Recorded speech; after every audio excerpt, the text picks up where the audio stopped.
안녕하십니까. 구주론 제2절 엘리야의 재림과 세례요한에 대해서 말씀드리도록 하겠습니다.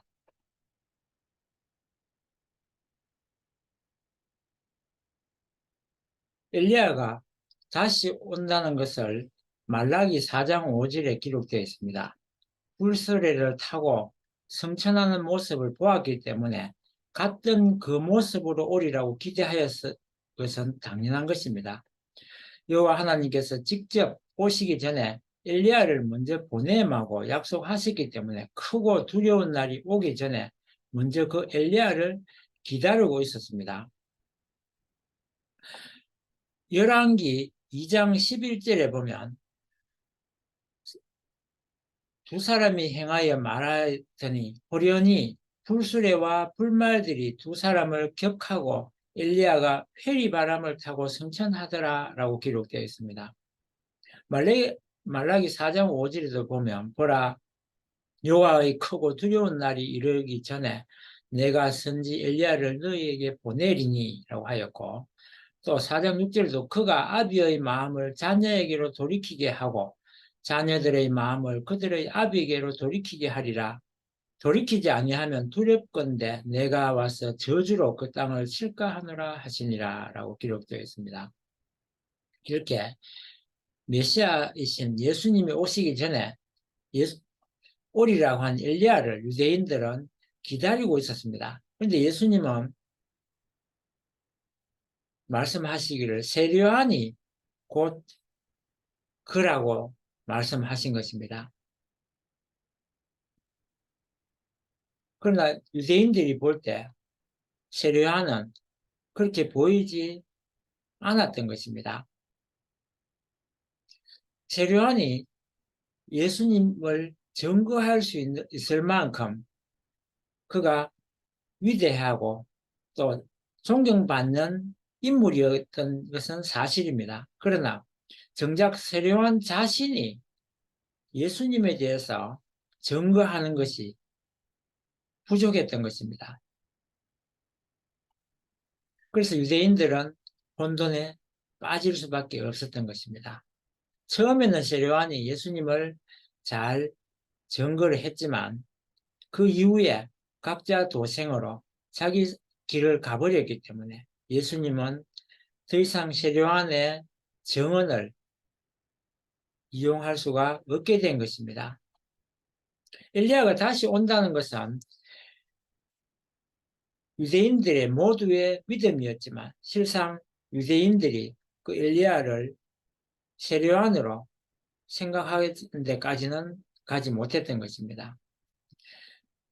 그런데도 예수님께서는 세례요한을 가르쳐서 엘리야라고 했기 때문에 세례요한을 보고 유대인들이 엘리야라는 말을 믿을 수 있었겠느냐 하는 것을 따져봐야 합니다. 과연 세례요한은 대제사장 사가랴의 아들로 태어나기 전부터, 그리고 태어나기 전부터 사가랴가 말문이 막혔다가 태어나자마자 말문이 열리는 이적이 있었고, 세례요한은 광야에서 주의 길을 예비하라고 외쳤으며 침례를 행하면서 제사장과 레위인들이 그리스도냐고 묻자 자기는 아니라고 대답하였습니다. 반면에 예수님은 본문 내용처럼 유대인들에게 보잘것없는 사람으로 비춰졌습니다.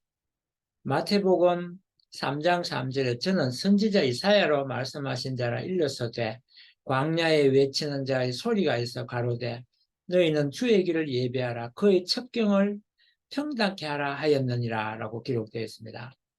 3장 4절에도 보면 이 요한은 약대 트롯을 입고 허리에 가죽띠를 메고 음식은 메뚜기와 석청이었더라고 기록되어 있습니다. 요한복음 1장 20절에 요한이 드러내어 말하고 숨기지 아니하니 드러내어 하는 말이 나는 그리스도가 아니라 한데라고 기록되어 있습니다.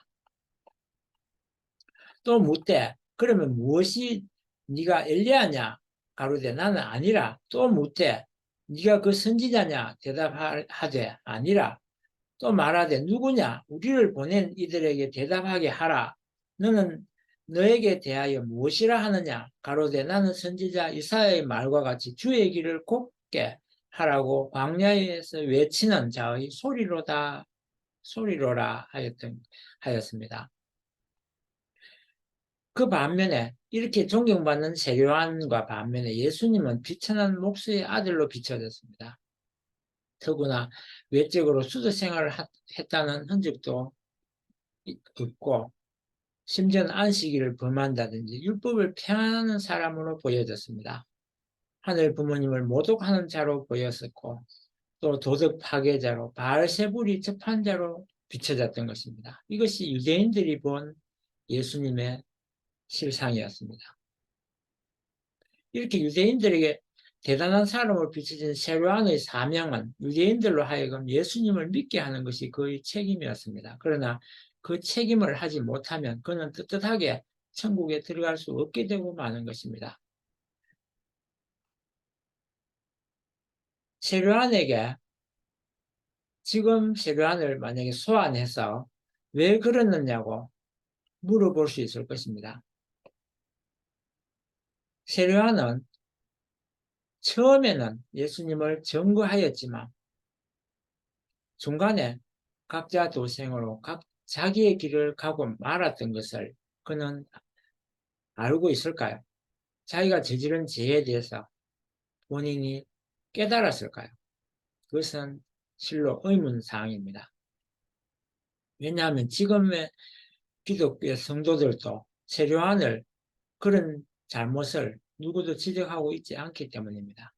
마태복음 11장 10절에서 12절에 보면 기록된 바 보라 내가 내 사자를 네 앞에 보내노니 저가 네 길을 네 앞에 예비하리라 하신 것이 이 사람에 대한 말씀이니라. 내가 진실로 너에게 말하노니 여자가 낳은 자 중에 세례요한보다 큰 이가 일어남이 없도다. 그러나 천국에서는 극히 작은 자라도 저보다 크니라.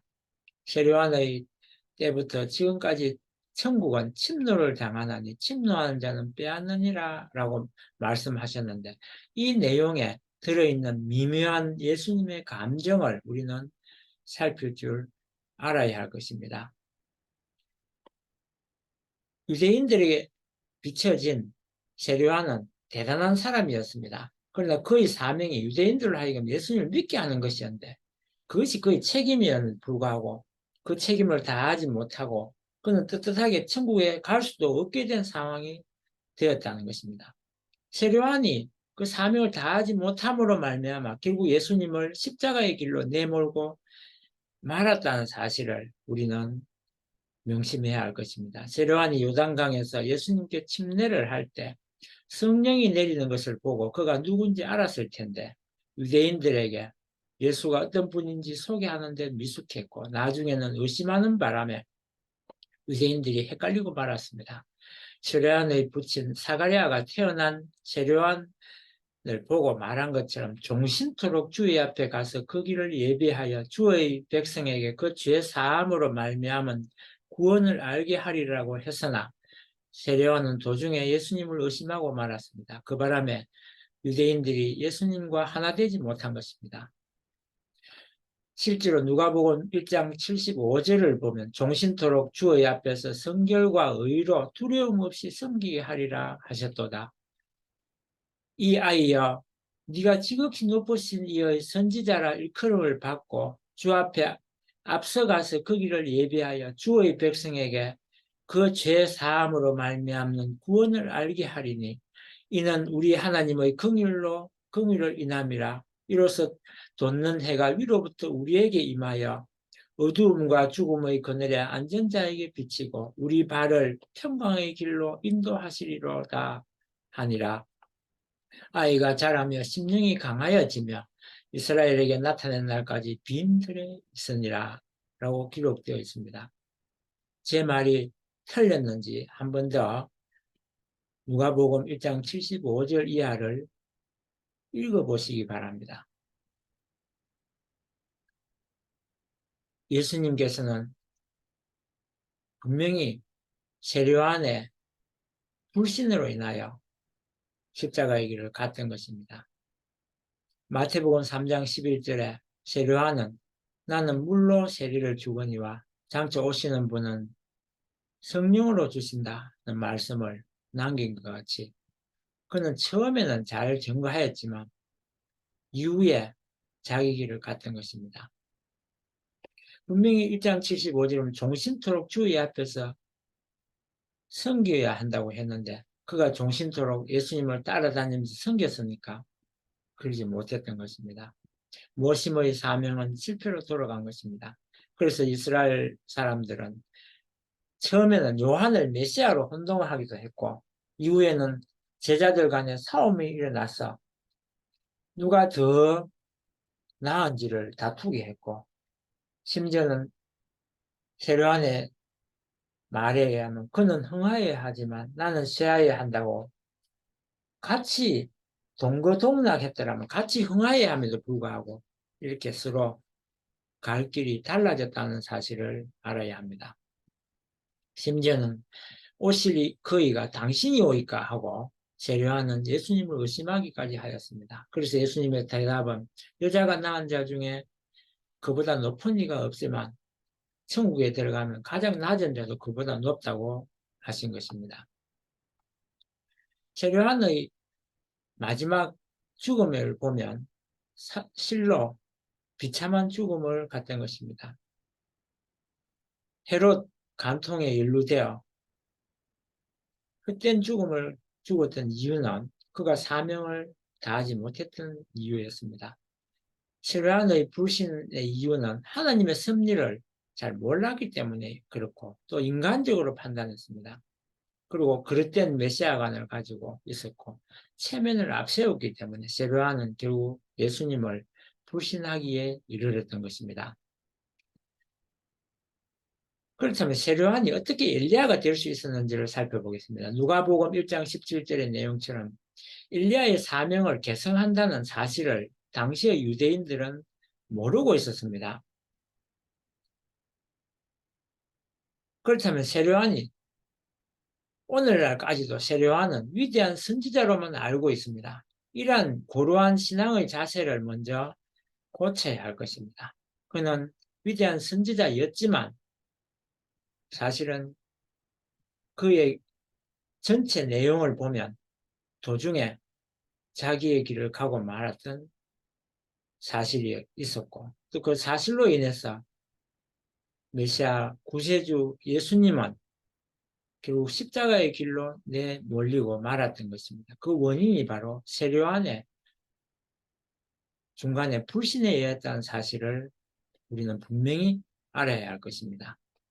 다음 시간에는 부활론에 대해서